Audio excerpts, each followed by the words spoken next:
offer Bobby the cold sodas she had bought for her when a woman's hand, clutching a roll of money, was thrust under the gap of the roll-up door. Bobby simply whisked the money up and tucked it deep between her ample breasts. Taking both sodas for herself, she began to speak. "The proposal makes you have questions, huh?"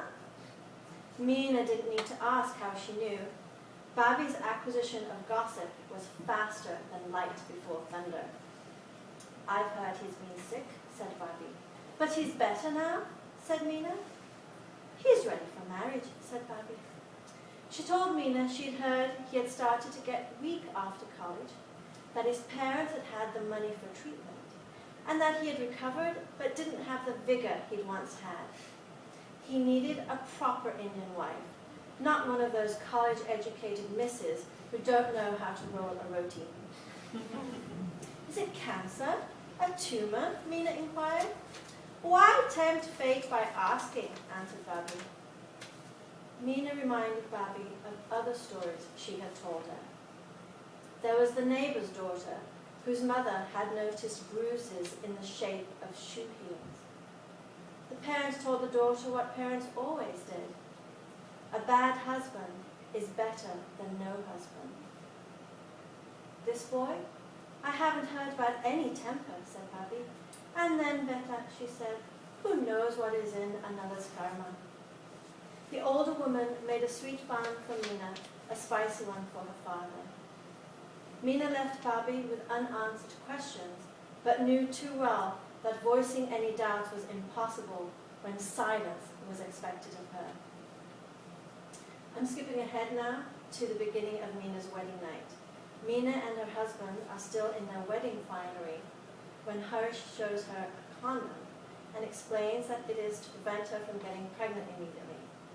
She's never seen one before, doesn't know what it is, and is frightened.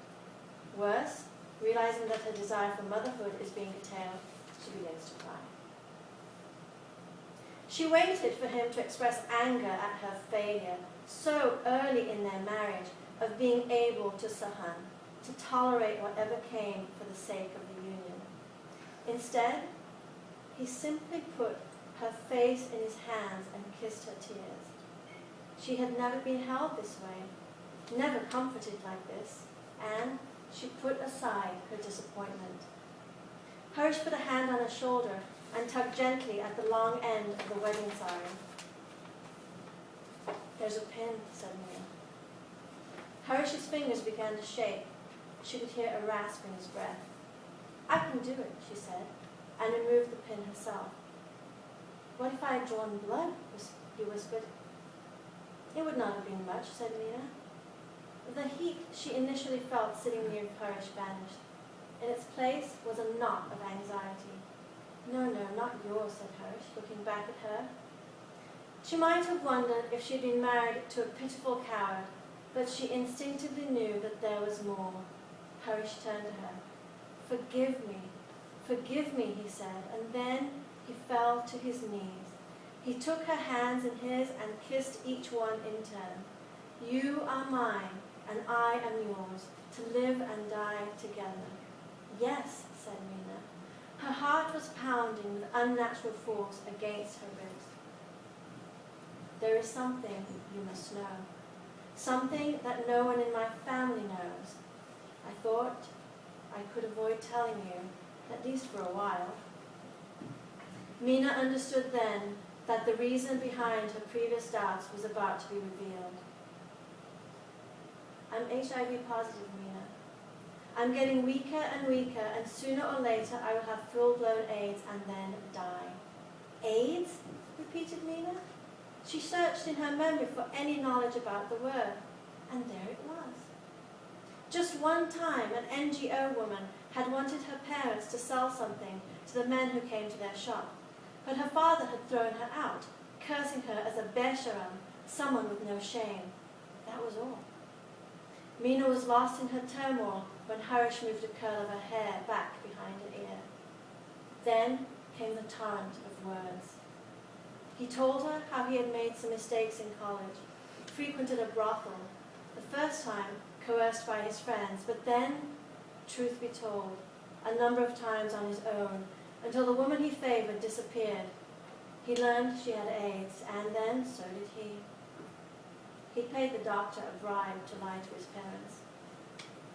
For her part, Mina just listened, as Harish explained the danger his blood and fluids posed.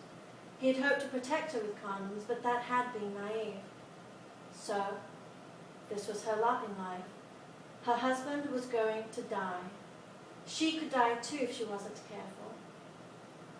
"I don't want to kill you, Mina," said Harish by way of concluding, "but I see that I already have."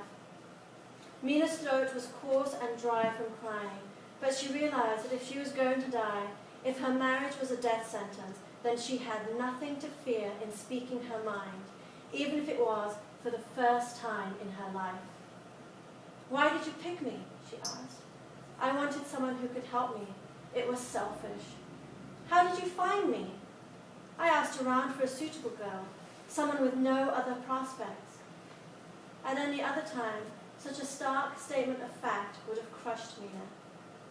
"But I asked you, how did you find me?" "How would you have supported yourself after your parents died if you had remained unmarried? Just tell me how you found me. Your uncles, they would have taken the shot. You have no brothers. Who told you about me?" Mina felt a dark cloud begin to shutter her vision. Her sight tunneled. Harish continued. "I just wanted someone. Now that someone is you. And you are more than I expected, more than I hoped for. Just tell me," said Mina. Harish averted his eyes. Outside, an owl swooped close to the barred window. "It was Bobby. A widow does what she must," said Harish. She has had her eye on you for other things, if a prospect didn't materialize.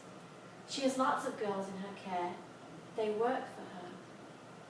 Mina remembered the woman's hand, the roll of money, Bobby's practiced method of deposit into her bosom.